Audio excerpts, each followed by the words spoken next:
This is Friday Evening's Undercard. On our wrestling show today, Lanny Poffo recites a poem, Honky Tonk Man records a single, and we see that smoking is not allowed in Maple Leaf Gardens.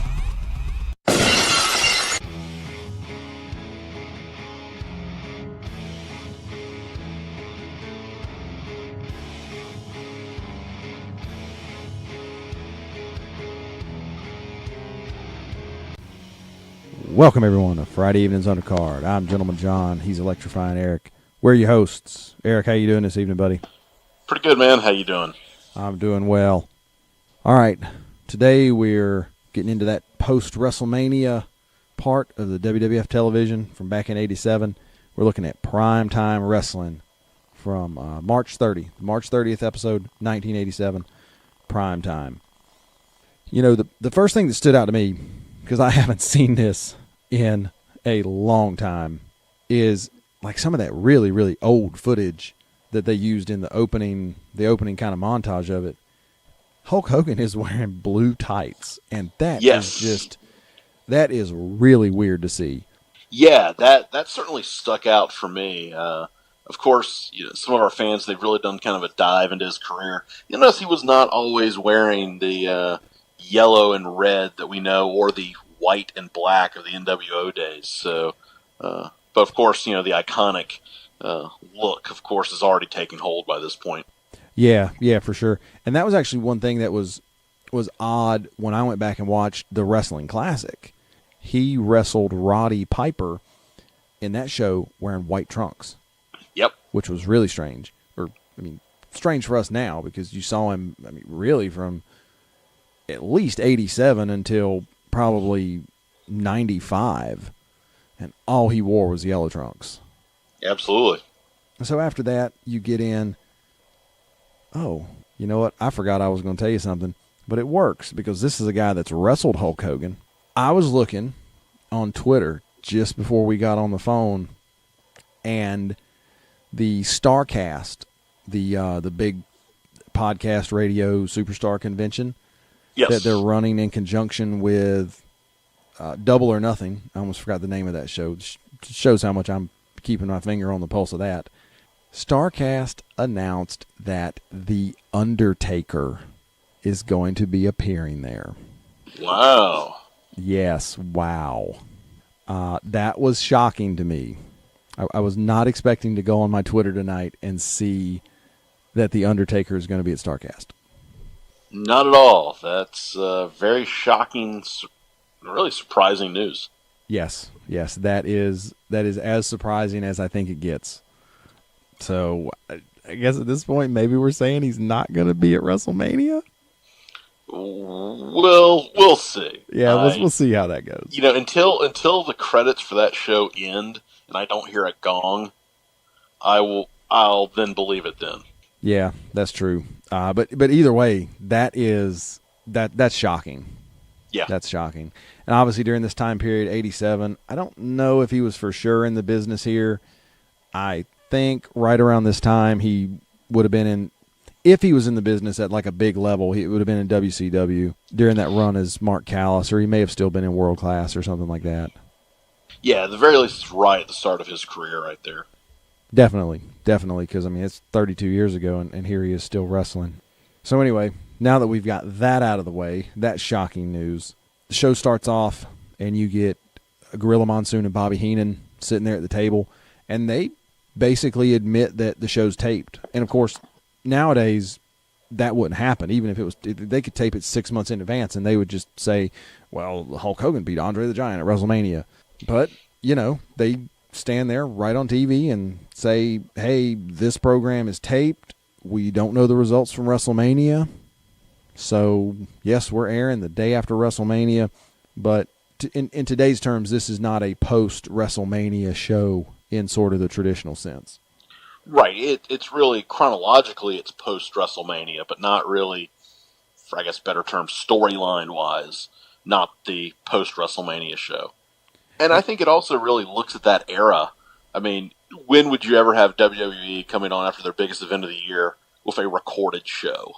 Yeah, they would never do that now, and that actually ties in. We're going to get to this in other weeks, but and of course I'll note it when we get there. But there are episodes, like even 4 or 5 weeks down the line, where they're still saying, "Hey, this is at the Boston Garden," and oh, by the way, the WrestleMania 3 show is going to be on closed circuit TV here at the Garden. Come get your tickets. Right. And so it's like, well, okay. I mean, yeah, the show aired live, but obviously they didn't worry about editing the commentary. They just ran it raw. Whatever Gorilla said, they put out. And, you know, speaking of Gorilla, what really stands out, and I hope, you know, the listeners out there, if you really haven't had a chance, watch as much Gorilla Monsoon and Bobby Heenan as you can. For sure. It is the chemistry between those two.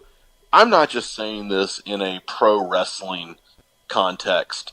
This could be in any form of entertainment. These two were just magnificent together. It's a joy to watch. It holds up incredibly well. And I think what I really like about it is, even though they have that adversarial role on television, you really get the sense that they really had a genuine liking for each other. And, of course, as some fans will know, these were really best friends for the most part. Yes, yes, they were. And I think it comes across incredibly well. And I think we'll kind of talk about it a little later, but just this is, to me, the golden age of announcing in pro wrestling. Yeah, absolutely, absolutely. Well, we go into the first match. Not a heck of a lot to say about it. You have Lanny Poffo against Outlaw Ron Bass. I've actually taken notes. I went and looked up where these matches were recorded and when. So this was actually recorded March 16th, 1987 at the London Gardens, Ontario, Canada. Interesting spots. Poffo's working as the face. If you've watched WWF after this, you obviously know Lanny Poffo was the genius. And we do get a sense of that. I mean, the poem on the Frisbees. Yep. That was kind of weird. That was definitely weird. And the only thing I have to say, this is a personal bias, he comes out wearing a Chicago Bears jacket. The Green Bay Packer fan of me just cringed at that. You were just like, there's no way I can cheer this guy. No. I would have booed him mercilessly out of the building. A couple interesting spots here. Poffo does a kip-up. And yep.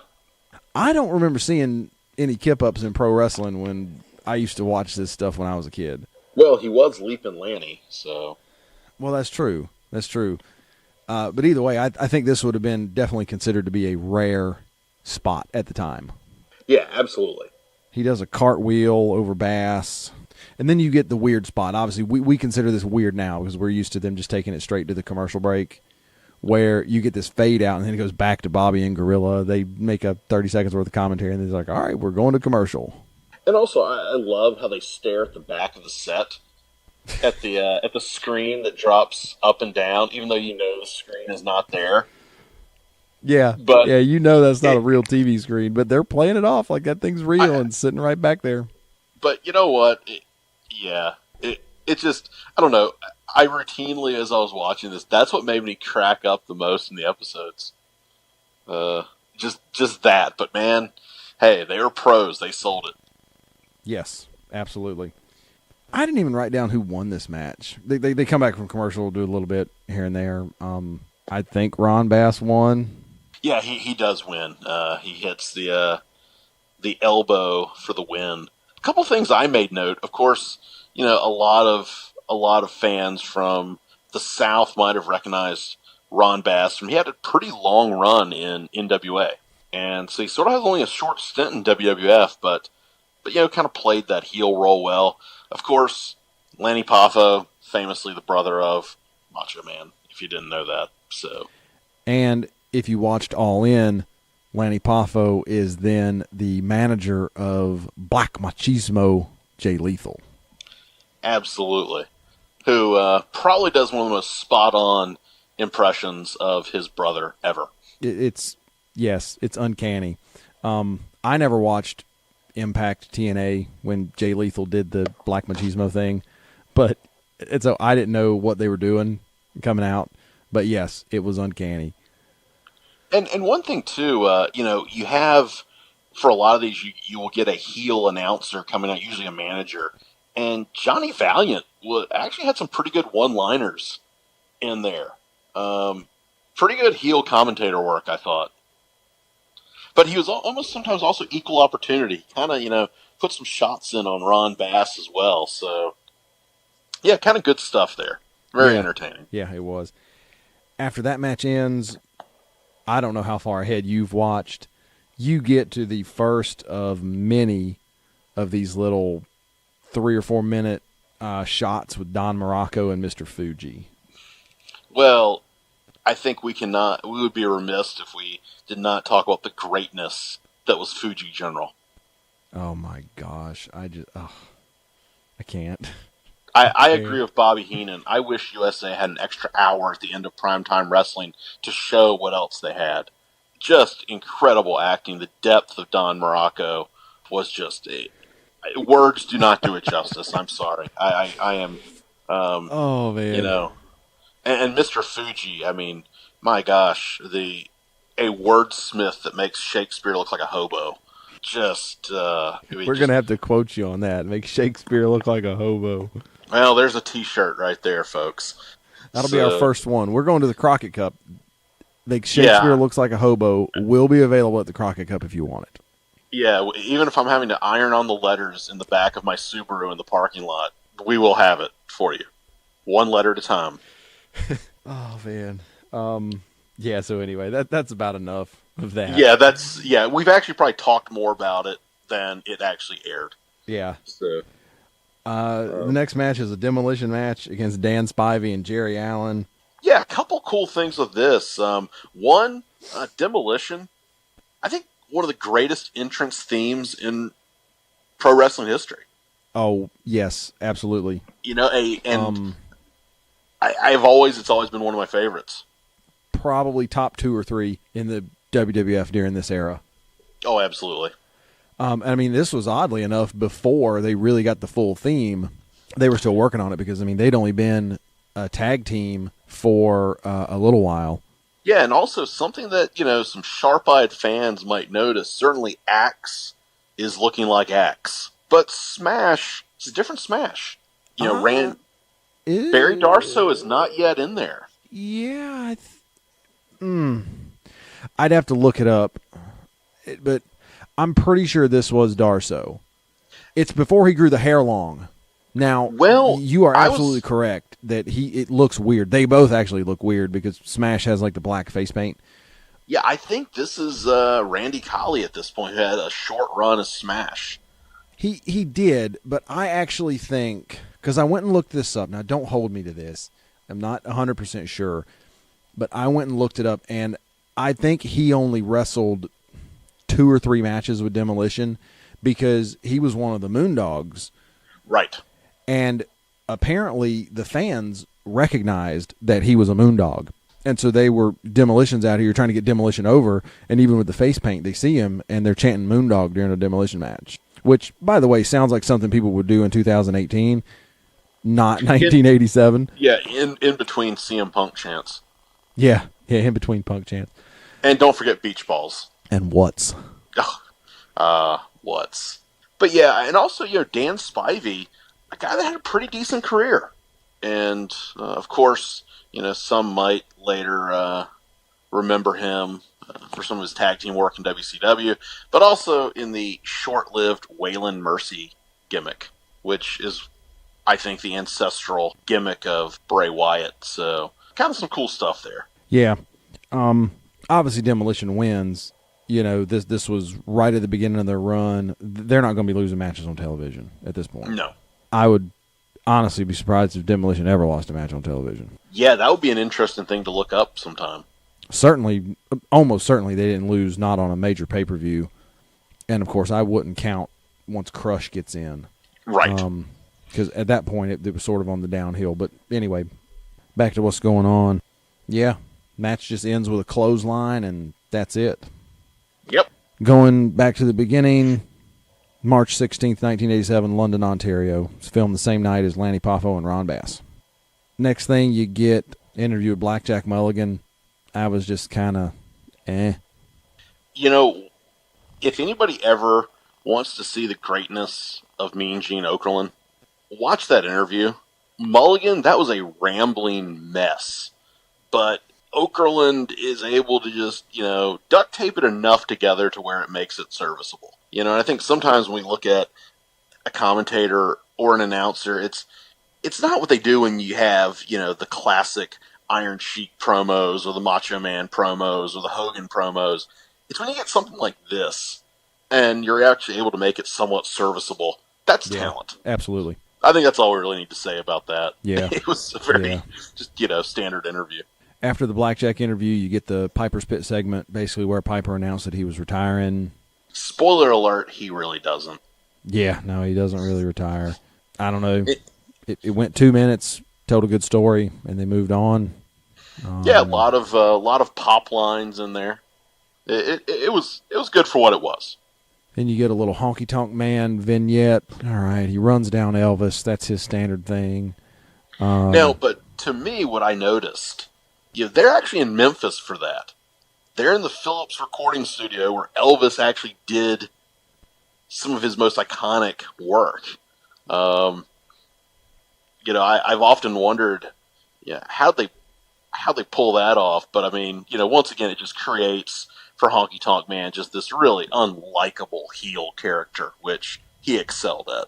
Yeah, for sure. And honestly, I would say the way they pulled it off is Vince just asked him how much money they wanted, and they said some crazy number, and he's like, "All right, pal, we'll do it." Yeah, but I think that was just to me a little kind of added layer to that. It wasn't just like you're in a recording studio. That was. I don't know if many people would notice that. Like, I'm a bit of an Elvis fan, so I mean, I immediately when I saw like Phillips outside watching, I was like, "Whoa, this is kind of cool," Yeah, that's obviously something you don't see nowadays. You don't see those little layers that they put in. It's just not there. No. Anything more about that one? Nah, I think it is what it was. Just building Honky to be a really just unlikable guy. Yeah. Next match, Red Dawn against Siviafi. Definitely two main eventers there. Probably the biggest thing I could say about this one deals with the venue. It's Maple Leaf Gardens, March 15th of 87. And the unique thing about this is it's got what you and I would consider to be a WCW-style entrance ramp. Yes. Where it's elevated and goes out even with the ring. Yeah, not really a lot to say about the match. I actually had to do some research on Afi because he was a guy that just, didn't really jog a lot of memories for me. And rightfully so. I think I read that at one time he was like a bodyguard for Burt Reynolds later. Nice. And actually ended up doing some jail time for being involved in an armed robbery and kidnapping. Standard pro wrestling stuff. Yeah, just normal everyday pro wrestling stuff. And then I guess later he writes he finds Jesus and writes a book. Once again, standard pro wrestling stuff. Next match, Bundy against Jake Roberts. And this was from Saturday night's main event. Yep. Taped February 21st, aired March the 14th. So it would have been the Saturday night's main event that aired immediately before WrestleMania and got over a bunch of stuff for Mania. And I think, too, obviously the match, it was what it was.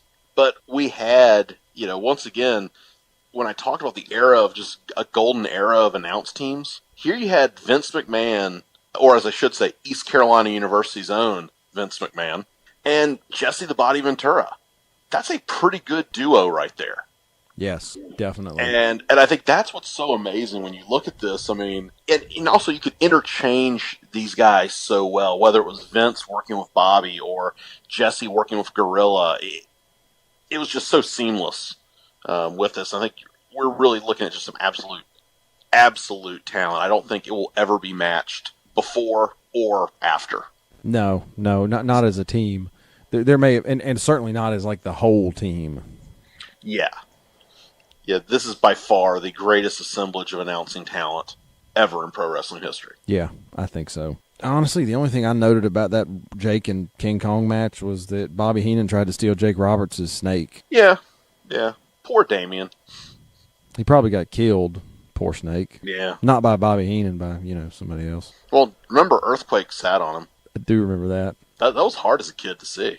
Those are those moments that, shape you as the person you are today. Yeah, of course, that's when Jake was doing that face run. Yeah, but, match was what it was.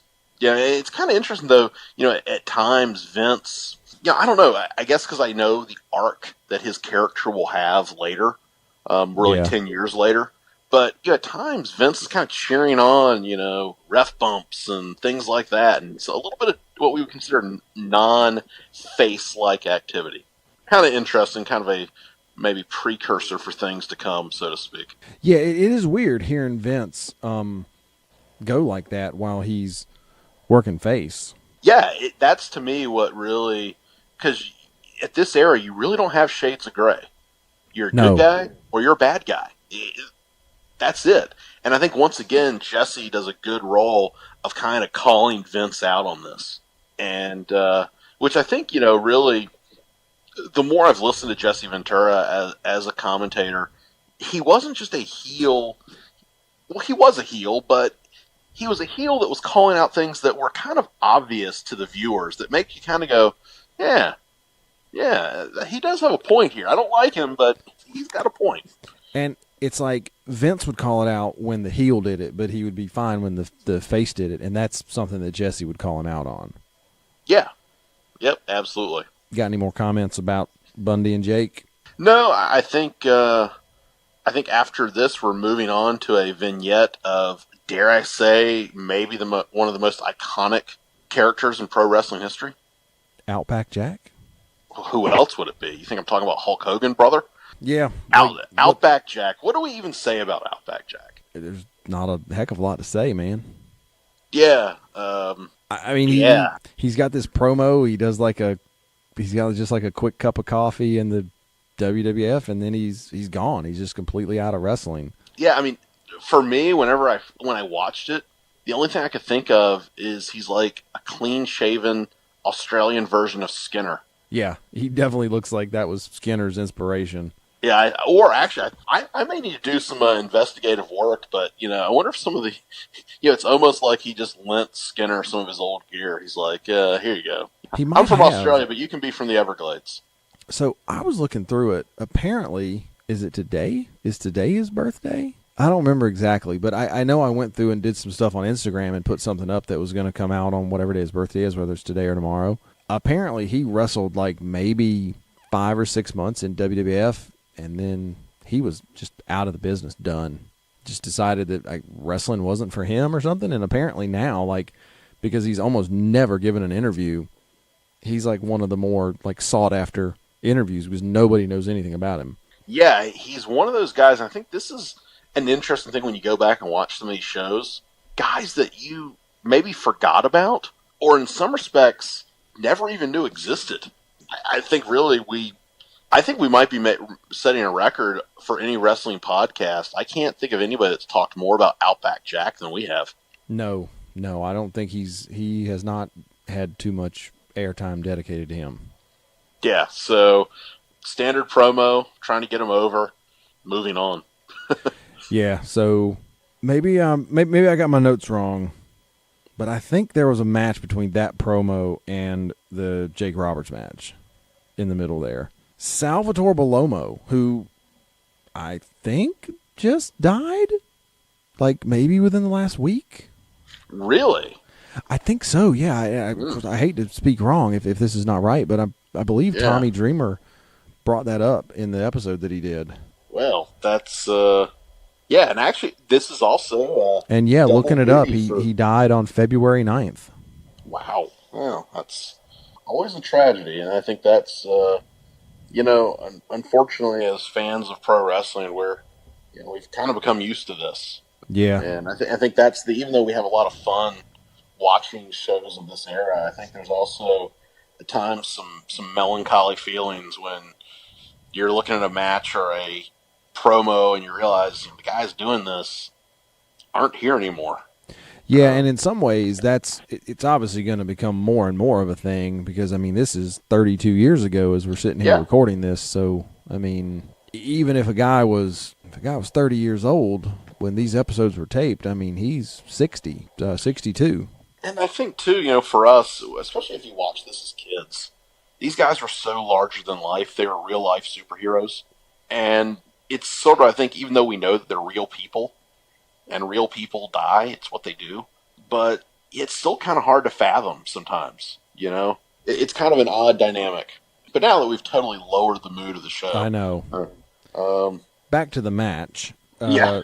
Sal Balomo and Tiger Chun-Li versus Blackjack Mulligan and Dan Spivey. Yeah, no spoilers here. Blackjack and Spivey win.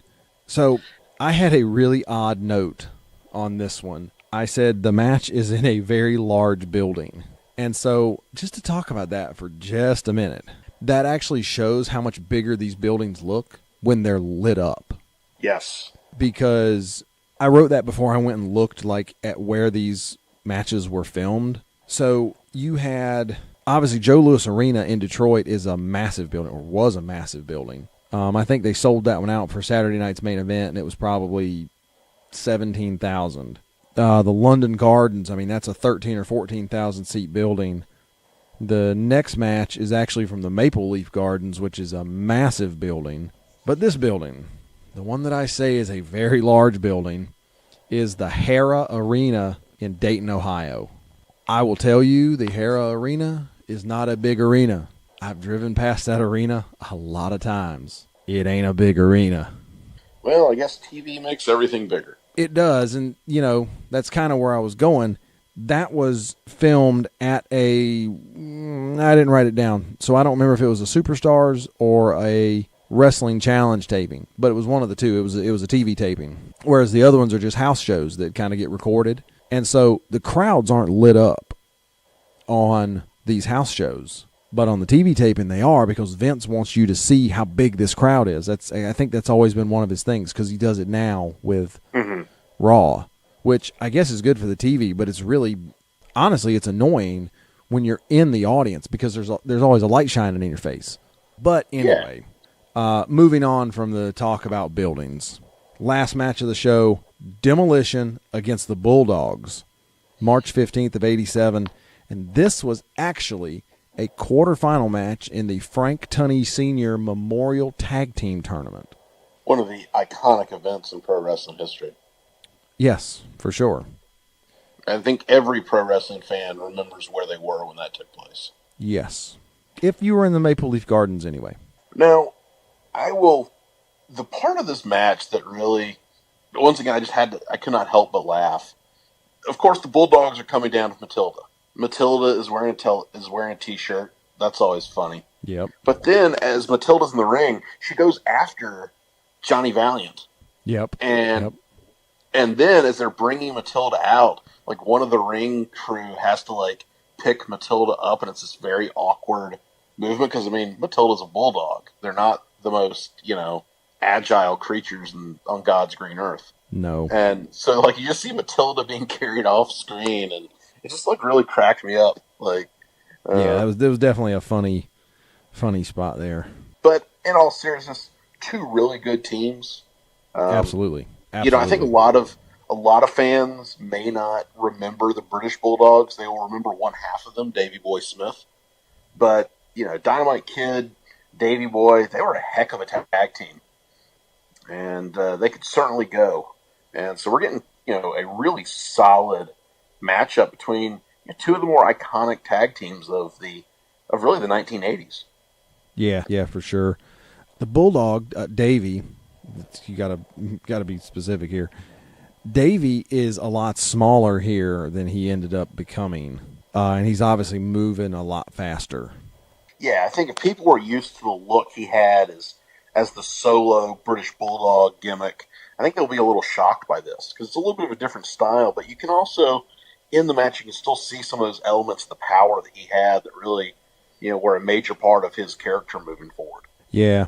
Jimmy Hart was on commentary for this one, so obviously that was interesting, because he's trying to put over the match with the Hart Foundation and the Bulldogs at WrestleMania. Absolutely. But it's really weird because he's talking in the future about it. Yeah, I think for us, when we watch things like this, it's so foreign to the modern viewer of pro wrestling. I mean, if you really want to know what happens, you can find out instantaneously. Right. Whether it's, live blogging, it's, people tweeting, Facebook, you name it. So I think, a lot of this just seems so antiquated compared to what we have today. And even, what you would have had even in the mid-90s or later. It's kind of a major departure, but I think it just shows, not only how the industry has shifted, but right. really just society in general. Did you happen to write down who won this match? Because I did not. I think Demolition won? I think it was by disqualification. It was by DQ. I did write that down, but I didn't write down Demolition which team wins, won. but it's by DQ. So both teams come out looking strong. Yeah, I have that the Bulldogs brought a chair in, and then it ended in a disqualification. Let me try to find this one here just while we're talking. Did you have anything else really about that match? Any of the spots or anything? I think it was a good tag team match. You have a established team. You have another team that you're trying to build in Demolition. I think it did what they wanted it to do. And yes, Demolition won the match. Demolition defeated Davey Boy Smith and Dynamite Kid by disqualification, 4 minutes and 50 seconds when Davey Boy used a steel chair as a weapon after Johnny V tripped Davey from the apron and Dynamite threw the chair in the ring. Well, there we go, folks. And so, in some ways, that plays into this because they put that on TV. So here's Demolition. They're going over. They're the winners, but the Bulldogs are established enough that they don't necessarily need the win. It's good booking right there. Nobody comes out looking weak. You build some heel heat on Demolition, but they still look strong. So, yeah, just, all around entertaining segment. For sure. The only other thing I noted about this one was, like, with one of the camera angles, there was a no smoking sign. Wow. Yeah, and so seeing that now, I mean, now it's unheard of. Like, there's, like, nowhere you can smoke indoors anymore. But I guess back then, I mean, you were sort of right at that era where you were getting to be able to not smoke indoors, but you used to be able to. Absolutely. I mean, as crazy as it sounds, my mom and dad, they said you used to be able to smoke. I mean, this was up into the 80s because, I mean, my dad stopped smoking, I think, in 89, or maybe it was right at the beginning of 90, but it was right in that area. I mean, basically right up until he stopped smoking, you could go into the cafeteria at the hospital where they both worked, and you could sit. There was a smoking section in the cafeteria at the hospital. Well, if you're into conspiracies, man, that just prints money right there. Yeah, that's true. A smoking section in a hospital where there's already sick people. Yeah. But yeah, so I mean that shows like how much society has changed in 30 years. So we're now like you basically can't smoke anywhere, and back then, I mean, 30 years ago, you were smoking in hospitals. All right, man, you got anything else about the Demolition and Bulldogs match? No, I think as we said, just a good solid match. Both teams look good, very entertaining. Yeah, good match, and obviously this being from the tag team tournament. That tournament will come up again in future weeks on the WWF program and on this program as they go through it. And I have notes, where they fell out. And with that, I think that'll end it for us. If you like our stuff, please like and subscribe. Give us that 5-star review on iTunes. If you want to help out some independent wrestlers, please go check out our interviews that we did with Ohio Valley Heavyweight Champion Tony Gunn and Sam Thompson, also from Ohio Valley. Two great guys. Really thankful that they let us interview them. And we appreciate everybody listening. And we'll talk to you again next time.